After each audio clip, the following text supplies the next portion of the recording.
Welcome to this recording where you're going to listen to insightful moments recorded during live coaching sessions with my clients who come from diverse professional backgrounds.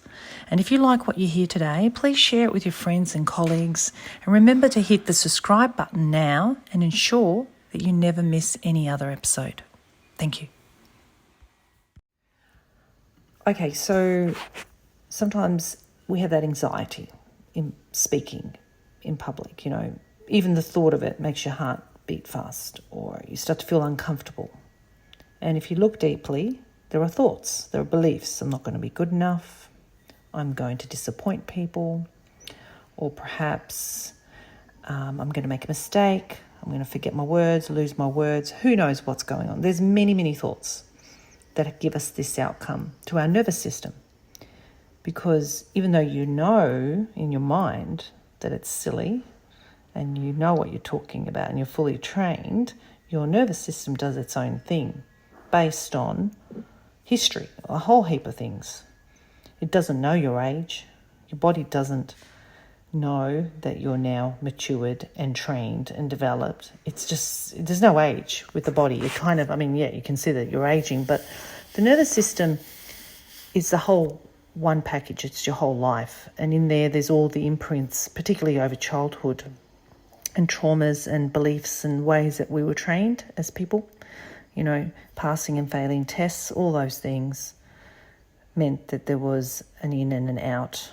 It was very dualistic. You're either in or you're out.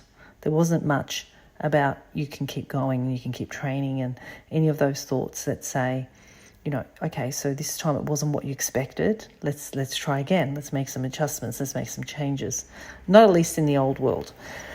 So we're very, very black and white thinking and dualistic. So there's you and there's me. So the concept here is to try to remove the dualism, to know that there's you and there's me, but in the middle there's a common goal. There's a goal that we both share. There's a vision. There's values for a company. There's a cause.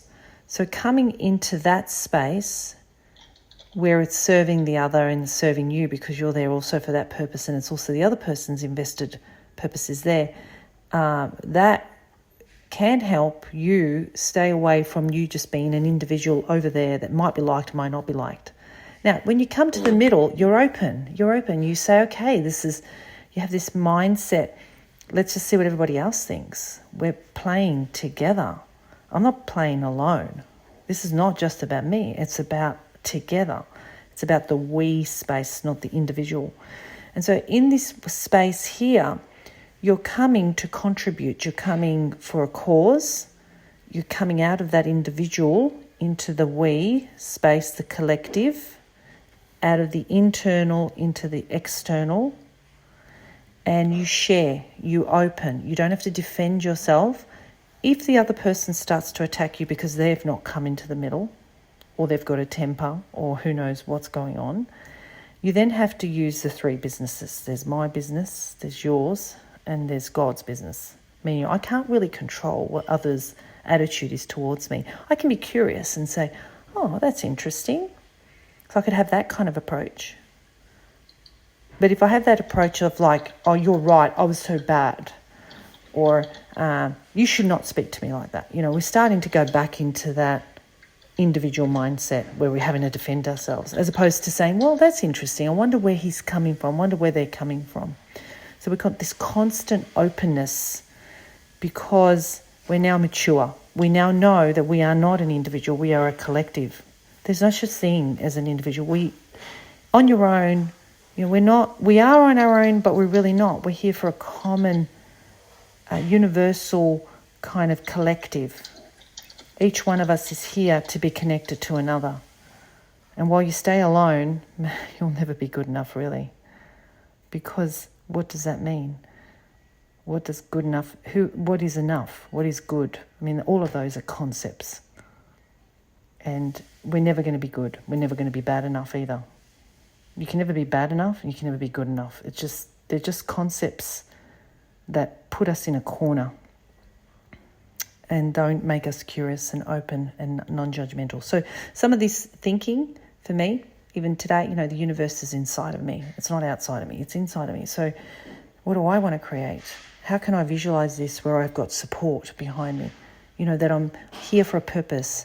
I'm here to share. Some of these thoughts will help me feel not alone and isolated, but open and curious to how I can grow and how I can take feedback and be curious about it without feeling I've got to defend myself because somebody's going to find out I'm a fraud, because that's how we usually feel. So our thinking is very important, because the way we think is the way we end up seeing and the way we end up showing up, and we suffer because of it. So change our thinking, look at those belief systems, see how you see yourself, come in the middle, win-win, not the individual. We're coming here for the common goal, into the meaning and the purpose of what we say, not just the words. Thank you for listening to this recording. I hope it has helped you. Please remember to subscribe to this channel. I'll see you next time.